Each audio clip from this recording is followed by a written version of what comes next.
আমি না আমার হাজব্যান্ডকে খুব রেসপেক্ট করি, ভীষণ রেসপেক্ট করি, জানো তো।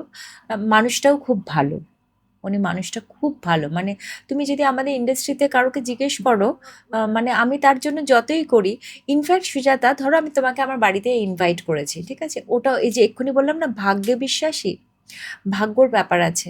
আমি তোমাকে বাড়িতে ইনভাইট করেছি, তুমি আসবে, তোমার জন্য একটা সুন্দর গিফট রেখেছি, সকালে বাজারে গেছি, তুমি কি কি ভালোবাসো আমি বাজার করেছি, ফুল দিয়ে ছোট ছোট পট দিয়ে বিভিন্ন জায়গায় ঘর সাজিয়েছি, তুমি এসছো, তোমাকে ভালোভাবে খেতে দিয়েছি, গল্প করেছি, যাবার সময় তোমাকে হাতে গিফটটা দিয়েছি, তুমি খুব খুশি হয়ে আমাকে বললে ইন্দ্রাণী ভীষণ ভালো লাগলো, এত ভালো খেলাম।